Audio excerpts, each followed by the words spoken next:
everyone, welcome to Write On, the podcast from Final Draft. This is the show where we talk about all things screenwriting. Today we have an interview with Bisha K. Ali, head writer and EP for the Disney Plus show Ms. Marvel. Okay, so first off, I just want to say, I get it. You get what? High school. Kamala. Another Avengers shirt. Cute. She thinks I'm some kind of weirdo. You are a weirdo. Boys. Excuse me? Yeah. You're kind of on my shirt. Sorry. But you're staring out the window in your little fantasy land. Kamala, hey. Already? Really? Come on, like... Do I have to figure out my whole future before lunch, or...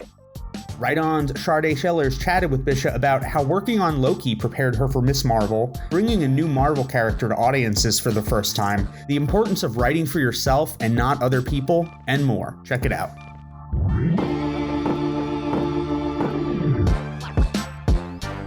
Welcome back to Write On, everyone. And it is time, Marvel fans. We are here, probably my most anticipated episode of this season. I'm here with executive producer and head writer of Disney Plus's Ms. Marvel, Bisha K. Ali. Hello. Okay, so let me just fangirl for a second because I love this show so much.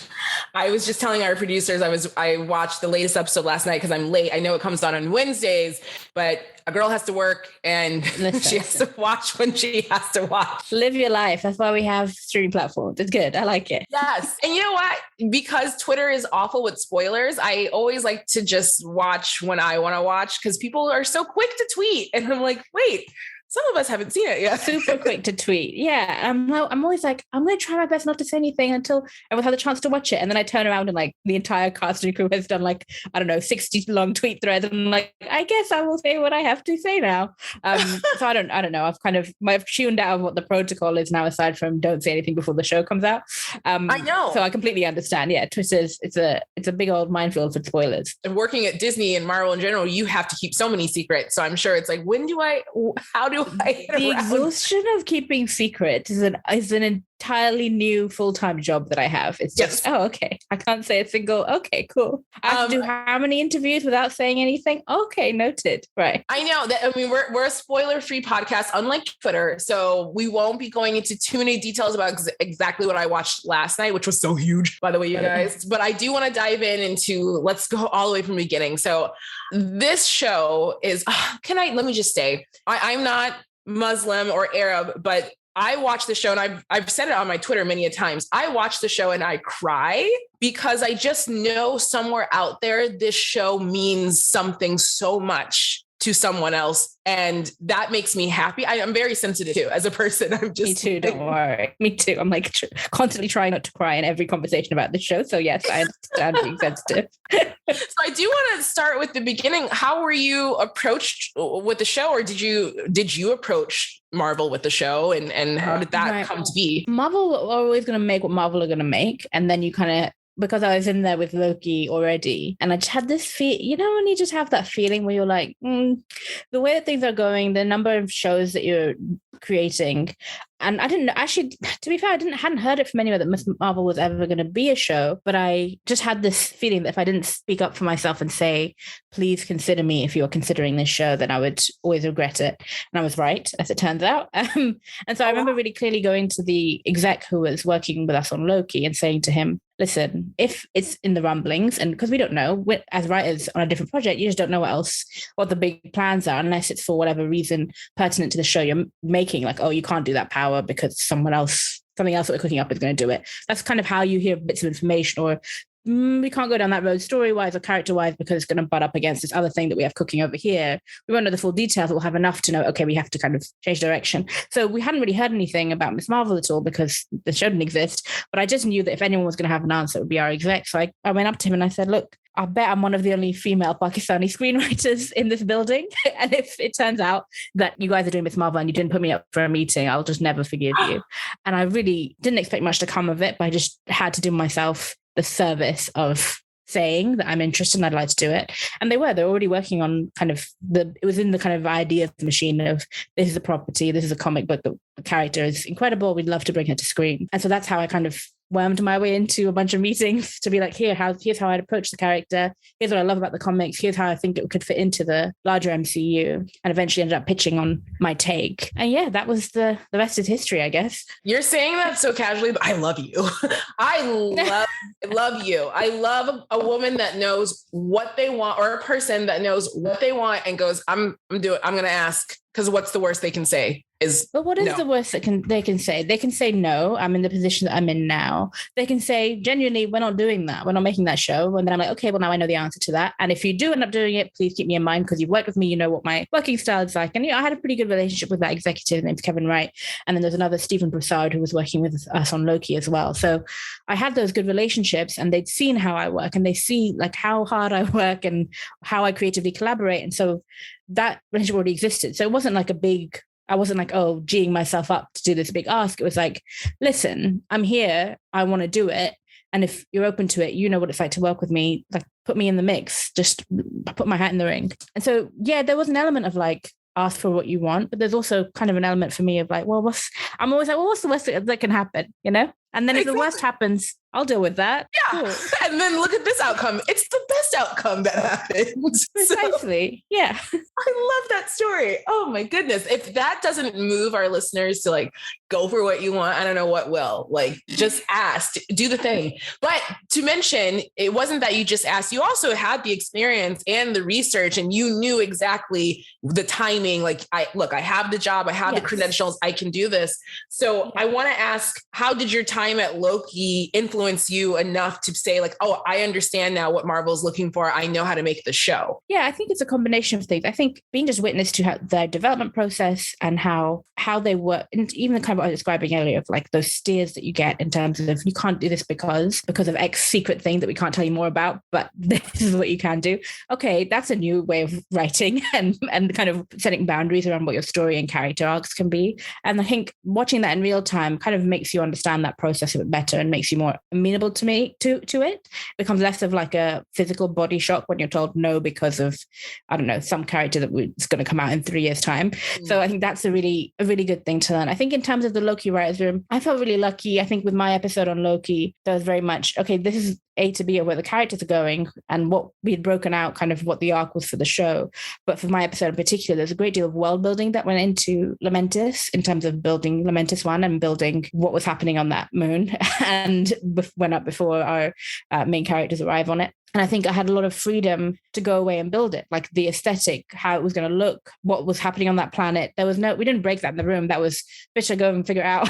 I think that was really fun and freeing and exciting for me because I love world building so much. And I think that freedom, giving kind of the writers the freedom to go and just do what's necessary. Yes, we ended up changing it loads, and yes, you kind of build it back in, but that was really thrilling, that piece of it. And I think I learned a lot from just being able to go and do it and reaching for the highest of my ambition of like, oh, what could I, in my like fantasy land of an episode that's in some ways a bottle, but not quite, but has to have this kind of emotional arc, and then carving that emotional arc and building that into what the world is that they're in on that planet, on that moon, all of that was really thrilling to be given that freedom. And I think it allowed me to reach for the highest ambition of what I could do rather than being limited. And I think that's really helped me going into Miss Marvel, like what's the highest ambition of what you want to do? And what's the version of this story that's the most surprising and also the most meaningful to you and your writers, and chasing that incessantly. I think that comes off the back of Loki and combined with the experience I've had past too. And then speaking of the writing, you made a joke of it earlier, saying I'm probably the only Pakistani woman in this office, but I do want to know, what was it like building a writer's room now for the show? Yeah, knowing that you were going to give a chance. Yeah, thrilling, absolutely thrilling to be able to, like, it so rarely happens. I mean, it rarely happens, but also I think it's more common now. And I think I've been very lucky in a time when it was slightly less common, in that I did get to have other writers in the room. I wasn't the only person of color in the room. I wasn't the only woman in the room in quite a few of those experiences. So I would say that in my experience on Sex Education, for example, and 4 Weddings and a Funeral, there are really diverse writers' rooms. And I really wanted to take that into Miss Marvel when I then had a room that would reflect the experience of the characters that we're talking about. And especially when we get into the specifics of what happens over this arc, we had to have authentic writers. We had to have writers who understood what intergenerational trauma is, what it is to be an immigrant, what it is to be a second generation immigrant, what it is to be an outsider to yourself as a result of intergenerational trauma, in order to get this arc that I wanted to get. And I think that was really thrilling that I could start this room with writers where we were like, there's one day we're having a conversation like, oh, where are your family from in Pakistan? Oh, like, oh, I'm Sindhi. And then there's another right in the room who's Sindhi, someone else who's from, has a different background. And some of them, like, some of us didn't know. That's what's really interesting. Some of us don't know where we're from. And so there is these WhatsApp groups with our own families happening. We're like, wait, where are our family from in Pakistan, for different writers? And I think that's the only way you can get to those kinds of conversations is by having a room full of people but containing people from those backgrounds. And I think that was really such a thrill, that the kind of conversation we're having was like, oh, how do you feel about like pani puri, or like, do you like mango? Like, there's loads of different conversations of what are your breakfast foods? And that's, I don't know, that's so exciting that we get into the granularity of what our individual experiences are, where the commonalities are, and also where the big differences are. And we had really different perspectives within a group of Pakistani writers. And I was like, okay, sometimes I was like, okay, I have to find what's the middle that we all feel comfortable with here on where we're going on this journey. Because if I can satisfy these two people who are on polar opposites, for example, then I think we found a good way through, a way that I can live with and that I feel proud of. So that was really so important, to having this different mix of voices from within this community. It was great. It was so fun. I want to do it again. Yes, please. How did you select them? Did you read samples? And if so, were they originals? Were they specs? Like, how do you even find? There's lots of samples, and there's mostly originals. It was other people that Marvel had other contacts with as well, who had kind of been reading for other projects and that kind of thing. So there's this big pool of places where I was always reading samples, and I was already reading originals. I think in the case of a show like this, where we're crafting something original, it's really useful to be able to read original samples, just because we're doing so much origination, frankly, and because we're building this new thing together. So having a strong original sample in the case of a show like this meant that you could see that skill set in practice as an individual, and then in a group, oh my gosh, how much we could power each other up. Fantastic. I think with a spec sample, which I think is incredibly valuable, it wasn't like top of mind for me in the same way when starting for a show like this. I think it was a show that would have been a bit more ongoing, or had kind of was more traditional in some ways, then certainly specs I would be one of the first things I read. But for an original like this, I was really interested in what's your voice, what's your approach, what are the different like tool sets that different writers have that can complement each other. So it really was a case of fitting together this puzzle piece of like, okay, who's a really strong world builder, who's great for character, we should all be great for all of these things, but everyone has their own strength, right? And putting those pieces together to kind of make this jigsaw puzzle of a room was a real joy. And I want to ask, because first of all, it's one of the best pilots I've ever seen for a character introduction. It is just a mix of everything. It's so fun. It's poignant. It's got action. It's got adventure. A charming as hell lead. She is so charming. It's like, she's bizarre. So much charm in one human. It's too much. How's one human? Great. She's so young. Incredible.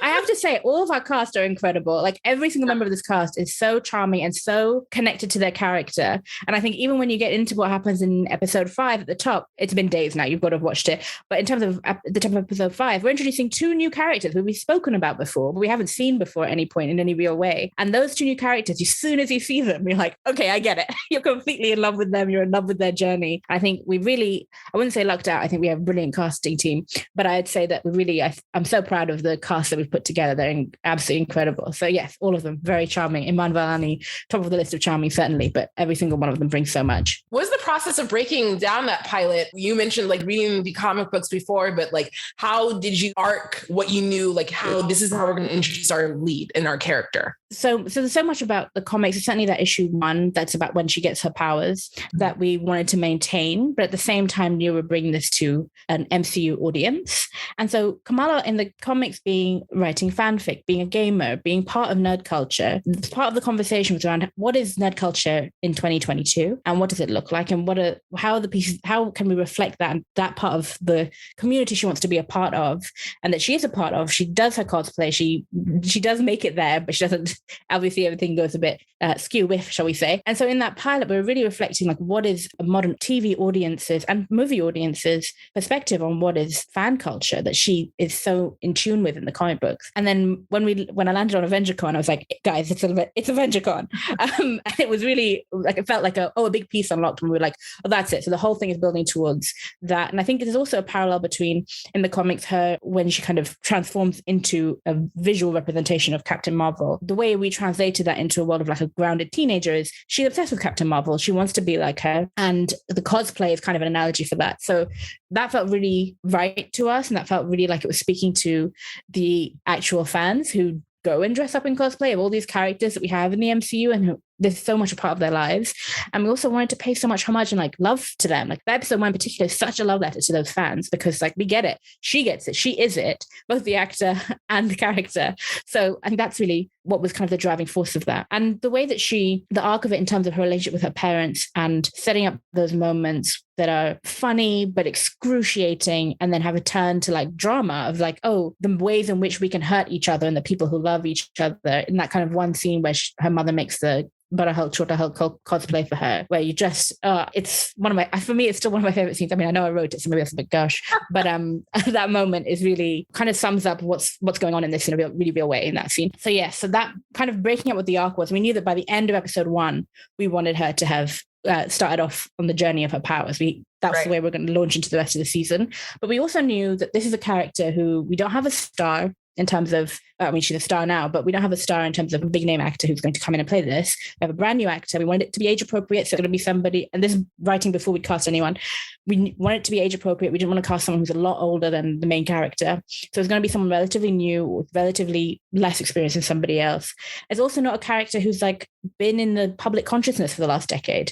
So we knew we need to establish her world, establish who she is, spend time with her, fall in love with her and her world in that episode, and also find a way of connecting it with that fandom that we're talking about. So there's a lot to do in a pilot, while also setting up the kind of larger MCU of it all. So all of those things were kind of front of mind as we were breaking out what this pilot was going to be and what then the adventure was going to be that she goes on. Going back to Secret, since you are, I mean, obviously building a show, like you said, it's a lot of work. There's a lot of things to do. And you may not be able to answer this question, but how much future Marvel stuff do you get? And how do you get it that, you know, helps your show? Like, okay, we know what they're going to do with X Marvel character in the next 2 movies. So we've got to kind of do this here. I think really fun actually about the process is I never felt like, yes, there are some limitations that you'd bump into as you go, but I never felt like they were telling us what to do in a way that felt dogmatic, in a way that was like, oh, you can't do that because X. It's more like, you can't do it in that way, but if it's because I'm driven by character, but if it's something that speaks to your character, and we'll find another way to make it work. So that was worth noting. I never felt like anything was thrown out because for reasons that were just a larger story point. I would say that I knew from the beginning that the Marvels, actually not from the very, very beginning, not when I pitched, but by the time we started working on the show, I knew that the Marvels was going to happen. So that movie was happening and that she would end up there. And so I didn't know what was happening in that movie. And I think by the time we were writing, no one knew what was happening in that movie yet, because I don't think it had been written at that point. So there was this sense of whatever it is, it's the Marvels, it's plural. We know that she's going to be running with adults, grown adults who've had powers for X amount of time, and that she has to either keep speed or at least be on a level with them, or at least like you can see that she's not so disconnected from where they're at that it seems kind of unreasonable. Wait, has this been announced? Is this announced? Are you allowed to say this? What, the Marvels? Yeah. The movie, The Marvels? I know the movie, but yeah. Okay.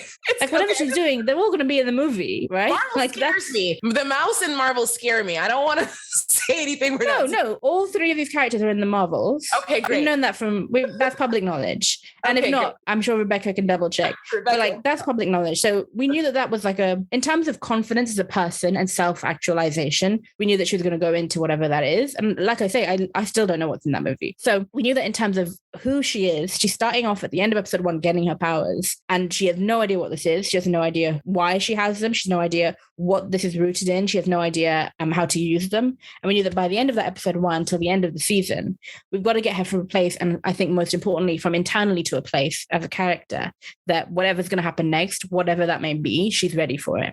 And so that was kind of one piece that we're really aware of. And the other piece that we were kind of guiding the structuring of the season was there are loads of things that we wanted to talk about. And I think the thing that we didn't know, and that I still don't know, is would this be the only season of television that this character is going to get? Is this the only 6 hours that we have with this character? And at the start of it, that is what I would say. You just don't know. No one's told you otherwise. And at that point, I don't think it was common knowledge that Loki had been renewed for season 2. So that's the only one that's got a season 2, right? As far as I know. So for me, the precedent was these are just mini series that stand alone. And so I was like, okay, so we only have the 6 hours with her. So whatever this group of writers in this room wants to take from the comics and say, and I don't mean directly necessarily translate to screen, but I mean say from their hearts, we have these 6 hours to say it. And that felt really important, that we're like, okay, so let's figure out what that is that we want to say, because we don't know that we'll get another season. I don't know that I'd even come back for that season. I don't know that I don't know what the future is. All I know is that we have 6 precious hours to do something on a really big scale with a Muslim character, with a Pakistani American character. So let's fucking do it. So that was really the feeling when we were going into that room to break the 6 episodes. So yes, that's kind of another thing that was massively on our minds too. I love you again. I mean, it all correlates back to the first time you're like, hey, look at me. I'd like to do this, to, hey, we only have this much time. Let's do this. Like, let's really just take this chance, which is a big thing for Kamala too. It's always like, I'm the one. I guess I'm the one. I got the powers. I'm going to do it. So here we are. I do want to ask, I think it's episode 3 or 4. You probably know better than me. When Kamala goes to Pakistan to visit her family, did you actually get to go? Because every time I watch it, I'm like, is this a lot? Is this in LA or is this on site? No, it's a combination of plays that were set. I think the second unit was doing, and it was Thailand. It was all shot in Thailand. I think Christopher Glass, our production designer, on his Instagram has put up so much of the builds that he did. That he oversaw and designed. They're incredible. But no, we recreated a lot of it. You've also got to bear in mind this other element, in that when we were writing the show, by the time all 6 scripts had been written, mostly signed off on, and we're kind of in the refining phase, we'd never heard the word COVID before. And so then suddenly the word COVID arrived into our universe and things changed. Yes, the most heartbreaking piece of it is the things that had to change as a result, because production changed, how you make television changed, what's physically possible changed, and these new set of limitations came in that were like kind of threw us for a loop. So there was this, so it's worth bearing in mind that all of the show was plotted and broken, but in a pre-COVID world, in a fantasy land. But I still remember the days when like suddenly we started talking about it in the writers room, like, hey, have you heard about this thing? And then signs started going up in the Marvel office of like, Captain America needs you to wash your hands. Like little cute posters were going up, and we're like, okay, what's happening? And so we're like, literally, in all the bathroom doors in Marvel HQ. So kind of we're at that moment when it was all suddenly started to transform right at the end when all the scripts were written. So yeah, a lot changed between that and later. But anyway, sorry, I don't know, just felt like talking about it. But then no, a lot of it was most of it was shot in Thailand, and there was a few bits in additional that we did in Atlanta. But no, the benefit of having Sharmeen Obaid-Chinoy, she directed the episodes that take place in Pakistan, is that she's from Pakistan. She's not second or third generation immigrant the way that some of us writers were necessarily, which is a slightly different experience. She's from Pakistan. She loves her city. And it was so vital we had the lens of someone who was from that place to tell that story, that part of the story. And I think you can really see it in how she depicts the city that she loves and how she depicts Pakistan. And that's the thing that was so important to us, is we wanted to depict it as a beautiful place, because it is full of like, for many of us, full of memories, full of like hope, full of like looking for something. And for Sharmeen, from a place of pure love of like, this is my home. This is what I want to put out in the world about my home. So that was really, I think that's why it feels so real and feels so lived in, is because of Sharmeen's eye and because of the incredible work that Christopher Glass did as well. So yeah, it was great. No, that's one of the moments that stick out to me when I was watching the season. Is there's a beautiful shot of Kamala in the back of the car, just taking it all in. And I go, this is going to mean so much to someone. Just like that wide-eyed and beautiful, just almost emotional, overcoming emotion feeling that she had just looking at her culture. I was like, this is going to mean so much to someone out there. Before I wrap up, do you ever feel a lot of pressure to not only get the cultural representation right, but like to make a good show at the same time? I mean, yeah, I feel the pressure from all sides at all times. And I think the thing with Muslim representation, I say this about Muslim representation, in addition to Pakistani representation, is we have been so fucking maligned for decades that we're all approaching, and I can't speak for everyone. Look, I can only speak for myself and my own experience of what, as a media consumer, is I'm in a physical brace whenever it shows like a trailer for a show with a new Muslim characters in, or anything is going to come up. I'm like, oh, great. What's the way in which you're going to other me today? And that's the feeling that, like, that's, I think, in a lot of our bodies and a lot of our responses. And there's like a clenching. And I think that's a combination of anger and a combination of fear and a combination of like hurt from years of being told we're other, and also this just inherently damaging in the real world how we're displayed in media. And so I was very aware of that, not just because of the pressure from audiences, because I live it. So that was really clear to me that that's something that we just didn't even want to go there, and that everything that we approach, and it's the approach of the writers that we brought into the room, the approach of myself, it is coming from a place of love and celebration, and that the complications in the drama isn't because it's us versus them. The complications of the drama is like internal. It's us. Like, I don't give a shit about them. I care about us. And so it's us looking at ourselves and talking to each other. That's where the conflict and emotional journey and kind of growth is going to come from, not from how do we assimilate into them. I have no interest in telling stories like that. So that's what was really important to us. So yes, I felt the pressure, but I also felt like, I think we got this. We got a group of people who have that same approach and who we love our community. We love each other and we want to put that on screen. And I think if it had gone a different way, like it's not in me to tell a story, I think, that is going to overtly damage us. I might do some, and we might do missteps along the way, but the intention is utterly pure on this. And I think that's carried through onto screen. We could talk about this for another hour, but I think everything you said is so poignant and so right. The intention behind it is, you can feel it on screen just in the color palettes alone. I mean, it just feels vibrant. It feels welcoming. It feels warm. I want to ask you one final question to wrap up our interview today, but this has been such a wealth of knowledge, and I really hope our listeners took to heart everything you said. But now I want to ask you, what advice would you have for your younger writer self? Maybe someone who's starting before Loki, before Four Weddings. Ask for more. Always ask for more. I think to stop writing for other people, write for you. Like, stop kind of letting what you think you're allowed to do get in the way of what you want to do. I think that's really important. I think also specifically from writers from marginalized backgrounds, sometimes be like, oh, what? I don't know. There's this conflict of like, I just want to do what I want to do, but also I've never seen an example of that. I've never seen that made, because people like me don't get to tell stories. So I would say it's like, stop worrying about that voice. And I think I'm talking to myself here. I don't know if I'm talking to any other writer, but stop worrying about that voice and really kind of push yourself to be true to who you are. I think be compassionate to yourself. I think that's the thing. I'm also neurodiverse. So I have like clinical depression and ADHD. And it's like, sometimes it can be hard to be compassionate to yourself when you're also othered in that way. And I think if I could have found a way to kind of have a bit more compassion for myself when I was trying really hard to do something, but for reasons beyond my physical control, I wasn't able to, or I wasn't able to complete things, or I wasn't able to, I think getting into a cycle of beating yourself up, and that is par for the course for some of us with those particular traits.